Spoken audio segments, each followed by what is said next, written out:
அனைவருக்கும் வணக்கம். இன்றைய பதிவு என்னென்னா, இந்த நாய்கள் சம்மந்தமாக தான் பேச போகிறேன். அதாவது தெருவுக்கு தெருவு குறைஞ்சபட்சம் 20, 30, 40 நாய்கள் சுற்றிக்கின்னு இருக்குது. ஒரு வாகனத்துலையோ இல்லை நடந்தோ செல்கிறதுக்கு ரொம்ப அச்சமாக இருக்குன்னு வைங்களேன். துரத்தி வருது, வாகனத்தில் போனால் துரத்தி வருது. அது என்ன நம்மளை நினைக்குதுன்னே தெரியல. அந்த அளவுக்கு நம்ம அதுக்கு எதிரியாக நினைக்கிற மாதிரி நம்மளை அது துரத்தின்னு வருது.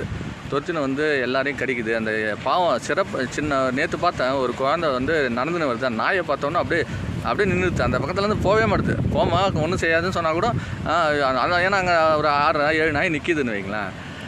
அதனால் இந்த நாய்க்கடியால் ஒரு சாதா பிரைமரி ஹாஸ்பிட்டலில் ஒரு நாளைக்கு 5 பேர் தடுப்பூசி போகிறதுக்கு வராங்க. அந்த நாய்க்கடி ஊசி போகிறதுக்கு வராங்கன்னு வைங்களேன். அதனால் புதுச்சேரி அரசு இந்த நகராட்சியில் நாய் பிடிக்கிற நாய் சம்மந்தமாக புகார் தெரிவித்து நம்பர் சுற்றுறாங்க. ஆனால் இந்த கொம்யூன் பஞ்சாயத்துலாம் அதை பற்றி கிராம சபையில் சொன்னாலும் சரி, எதில் சொன்னாலும் சரி, அதை பற்றி கண்டுக்கவே மாட்டுறாங்க.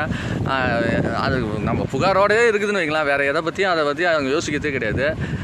இதில் நிறைய பாதிப்பு வருது. அந்த நாய் இன்னொன்று, நாயினாலே நமக்கு ஒரு பயம். அது கடிச்சுன்னா அதில் வேறு ஊசியை போடணும்.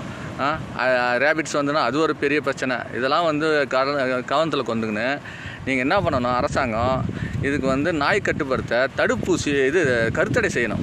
இதெல்லாம் கருத்தடை செய்வீங்க, நாய் கட்டுப்படுத்தலை. இப்போ எல்லாத்தையும் எதையும் விட்டுட்டீங்க. மனுஷனோட இப்போ நாய் தான் அதிகமாக பெருத்துட்டு. அதனால் நாய்களை கட்டுப்படுத்துறதுக்கு புதுச்சேரி அரசு உடனடியான நடவடிக்கை ஏதாவது எடுக்கணும். நீதிமன்றமே சொல்லியிருக்கு. இதுமாரி அந்த அளவுக்கு போயிருக்குதுன்னா விபரீதம் அதிகமாகுது. எல்லா செய்தி பேப்பரில் பார்த்தா கூட டெய்லி அந்த நாய், ஏன்னா அதுக்கு கட்டுப்படுத்த மீனெல்லாம் நாங்கள் பார்ப்போம். ஒரு வலையை போட்டு கூண்டு வச்சு பிடிச்சி எடுத்துன்னு போவாங்க. அவ்வளோ நாயை பிடிச்சின்னு போவாங்க. இப்போ என்னன்னா அதை விட்டுட்டாங்க மீன். இப்போ அது மட்டும் இல்லாமல் வீட்டில் வளர்க்குற நாயெல்லாம் செல்லமாக வளர்க்குறாங்க. ஒரு குறிப்பிட்ட நாளுக்கு மேலே போனோன்னா அதை தெருவில் விட்டுறாங்க. அது வேறு பெருத்துது. அவங்க எங்கேருந்தோ பிடிச்சின்னு வீட்டில் வளர்க்குறது. வீட்டில் 2-3 நாயும் வளர்க்குறாங்க. அதுக்கு எதுக்காக ஏதாவது நோய் வந்துட்டுனா அதை உடனே எல்லாத்தையும் தூக்கி வெளியே விட்டுறாங்க. எல்லாம் இப்போ நோய் டேக் கட்டிங் நிறைய நாய் ரோட்டில் சுற்ற பாருங்க. எல்லாம் வீட்டு நாய்கள் நிறையா வந்துடுது.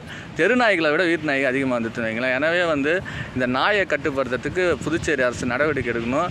இதனால் உண்மையாலுமே வாகனத்தில் போகிறவங்களும், அதாவது மாணவர்கள்லாம் சின்ன பசங்கள்லாம் ரொம்ப பயப்பட வேண்டிய சூழ்நிலை இருக்குது. இதை கட்டுப்படுத்த அரசு நடவடிக்கை உடனடியாக எடுக்க வேண்டும் என்று கேட்டுக்கொள்கிறேன். இது மக்கள் பிரச்சனையாக எடுத்து உடனடியாக அதற்கு தீர்வு காண வேண்டும். நாய்களை கருத்தடை செய்யணும். நாய்களை அதுக்குன்னு ஒரு தனியாக கேம்ப் போட்டு நீங்கள் அதை பராமரிக்கணும்னு தாழ்மையுடன் கேட்டுக்கொள்கிறேன். நன்றி, வணக்கம்.